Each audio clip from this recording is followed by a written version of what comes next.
नमस्कार दोस्तों, आज के इस वीडियो में हम क्लास 11th के हिंदी के अंतराल का चैप्टर आवारा मसीहा को पढ़ेंगे, जिसके लेखक है विष्णु प्रभाकर। तो चलिए बिना देरी के अपनी वीडियो को शुरू करते हैं। सबसे पहले ना हम समझते हैं इस पाठ के परिचय को कि इस पाठ में हम पढ़ने क्या वाले हैं। तो देखो ना, ये एक जीवनी है।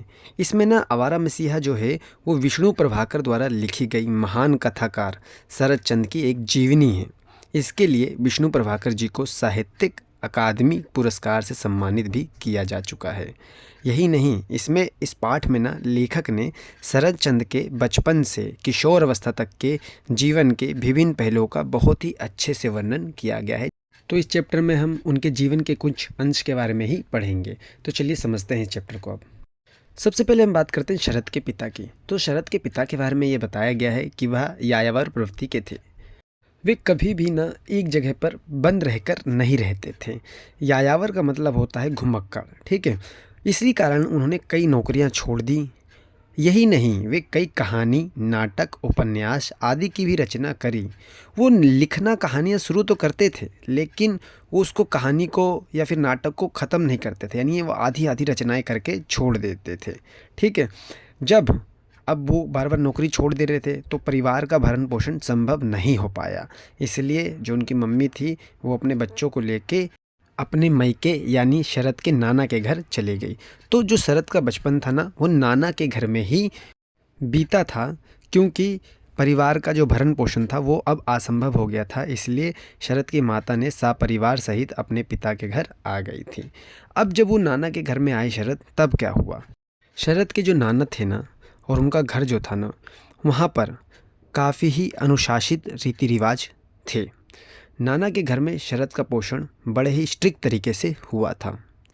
उनके नाना का मानना था ना कि घर में जितने भी बाल बच्चे हैं उनको अच्छे अनुशासन से रहना चाहिए और शरारत करने पर उनको कठोर दंड दिया जाता था। कभी कभी तो पीठ पर चाबुक भी मारे जाते थे। नाना के विचार से, यानी नाना का ये मानना था कि बच्चों को केवल पढ़ने का अधिकार है और प्यार दुलार से बच्चे जो होते हैं उनका जीवन नष्ट हो जाता है। और वह सृजनात्मक कार्य के भी लुप छुप कर करने, यानी बच्चे को कोई इंटरटेनमेंट का कार्य भी करना होता था तो वो नाना से छुप छुप कर करते थे। पर शरद को ना जो जो काम की मनाही थी नाना के घर में, यानी जिन जिन काम को करने से मना किया गया था, वो हर काम करने में उनको बड़ा मज़ा आता था। वो क्या करते थे, कभी कभी पशु पक्षी को पालना ये काम मना था, तो ये पेपर में आता है कि कौन कौन से काम की मनाही थी। तो पशु पक्षियों को पालना, तितली पकड़ना, उपवन लगाना, नदी या तालाब में मछलियों को पकड़ना, ये सब काम में वहाँ पे ये सब काम की मनाही थी। और ये सारा काम शरद जी करते थे छुप छुप कर नाना से। कभी कभी वो नाव लेकर नदी में सैर करने भी चले जाते थे। और सबसे ज़्यादा ना उनको बाग से फूल चुराना बड़ा ही अच्छा लगता था। तो पेपर में क्वेश्चन पूछता है कि शरद के नाना के घर में किन किन चीज़ों की मनाही थी। मोस्ट इम्पोर्टेंट क्वेश्चन है ये इस चैप्टर का। आगे बात करते हैं शरद और उनके पिता जो मोतीलाल थे, दोनों के स्वभाव में काफ़ी समानताएं थी।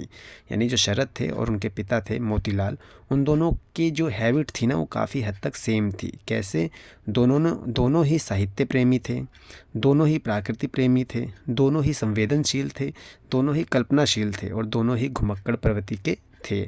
तो पेपर में एक क्वेश्चन भी पूछता है कि शरद और उनके पिता में कौन कौन सी समानताएं बताई गई है। इसके अलावा बात करें तो कभी कभी शरद किसी को बिन बताए गायब भी हो जाते थे घर से। जब उनसे पूछा जाता था कि कहाँ चला गया था, तो वो बताता था मैं तपोवन गया था। यानी तपोवन ऐसी जगह होती थी जो गंगा नदी के तट पर होती थी और ये बहुत ही एक सुंदर स्थान हुआ करता था। आगे लेखक बताते हैं कि अघोरनाथ अधिकारी के साथ एक टाइम ना गंगा घाट जाते हुए शरद ने एक स्त्री को रोते हुए देखा, जिसका अंधा पति जो था वो मर चुका था और वो चुपचाप बैठी थी, उनके आंखों से आंसू गिरे जा रहा था। उसको देखकर शरद कहते हैं कि जो गरीब हैं वो अमीरों की तरह दिखावा नहीं करते, वो ज़ोर ज़ोर से नहीं रोते हैं। तो ये बात जैसे ही अघोरनाथ जी सुनते हैं तो वो कहते हैं जो एक छोटा सा बालक एक रुदन के रोने के इतने गहरे रूप को समझता है, वो आगे जाकर पक्का बहुत ही नाम कमाएगा और अपनी पहचान बनाएगा और वह भविष्य में अपना नाम ऊंचा करेगा। और सच में अघोरनाथ की ये भविष्यवाणी सच भी हुई। शरद के स्कूल में एक छोटी सी लाइब्रेरी थी। शरद ने ना उस लाइब्रेरी का सारा साहित्य पढ़ डाला। व्यक्तियों के मन के भाव को जानने में शरद को महारत हासिल थी, पर नाना के घर में उसकी प्रतिभा को पहचानने वाला कोई नहीं था। शरद को ना कहानी लिखने की प्रेरणा अपने पिता की अलमारी में रखी हरिदास की गुप्त बातें और भवानी पाठ जैसी पुस्तकों से मिली थी। इस अलमारी में उन्होंने पिता द्वारा लिखी गई सारी अधूरी रचनाएं भी उनको मिली, जिन्होंने शरद के लेखन का मार्ग प्रदर्शन किया। यानी जब वो अपने पिता की अलमारी देख रहे थे, उनको कई अपनी पिता की अधूरी रचनाएं मिली, जिसके कारण उनको लिखने की प्रेरणा मिली। शरद ने अपनी रचनाओं में अपने जीवन की कई घटनाओं को एकदम सजीव कर दिया है। यानी इन्होंने कहानी इस तरह लिखी है जैसे रियल में हो। शरद में ना ये कहानी सुनाने की कला जो थी वो जन्मजात थी।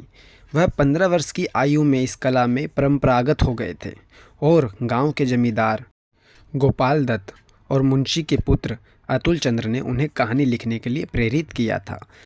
ये जो अतुल चंद्र थे ना, वो शरद को थिएटर दिखाने के लिए कलकत्ता भी लेके जाते थे। और जब शरद कहानी लिखता था तो अतुल एकदम चकित रह जाता था कि यार कितनी अच्छी कहानी लिखता है तू। अतुल के लिए कहानी लिखते लिखते शरद ने मौलिक कहानियाँ लिखनी भी प्रारंभ कर दी थी। यानी अतुल उनकी कहानी को पढ़ के एकदम हैरान हो जाते थे। शरद का ना कुछ समय डेहरी आन सोन नामक स्थान पर बीता और शरद ने ना कई उपन्यासों की भी रचना करी, जैसे गृहदा। और यही नहीं, सुभदा में जो करेक्टर है उन्होंने अपनी पिता मोतीलाल की छवि को उकेरा है। ऐसे ही श्रीकांत और विलासी रचनाओं में सांपों को वश में करने की घटना का अपना अनुभव भी उसने वर्णन किया है। और यही नहीं, तपोवन की घटना ने शरद के सौंदर्य को उपासक बना दिया है। यानी अपनी रचनाओं में उन्होंने तपोवन का भी क्या क्या है बड़ा ही सुंदर वर्णन किया है। तो ये तो था दोस्तों हमारा चैप्टर। अब हम बात करते हैं इस चैप्टर के कुछ इंपॉर्टेंट क्वेश्चन की, कि कौन से क्वेश्चन इस चैप्टर के बड़े ही इंपॉर्टेंट है जो पेपर में आ सकते हैं। जिसमें पहला क्वेश्चन है, बालक शरद को ऐसा क्यों लगता था कि साहित्य का उद्देश्य मात्र दुख पहुंचाना ही है। दूसरा क्वेश्चन है, नाना के घर में किन किन बातों की मनाही थी। तीसरा क्वेश्चन है कि जो बच्चे हैं उनके प्रति नाना की क्या मान्यताएं थी। और चौथा क्वेश्चन है हमारा कि शरद और उनके पिता मोतीलाल में क्या क्या समानताएं आपको नज़र आती है, समानताओं की चर्चा कीजिए। तो ये कुछ क्वेश्चन थे जो इस चैप्टर के बड़े ही इंपॉर्टेंट थे। तो दोस्तों आज की वीडियो यहीं पर समाप्त होती है। वीडियो अगर आपको पसंद आए तो वीडियो को लाइक करें, हमारे चैनल को सब्सक्राइब करना ना भूलें और अपने दोस्तों के साथ शेयर जरूर करें। मिलते हैं आपसे ऐसे ही नेक्स्ट वीडियो में।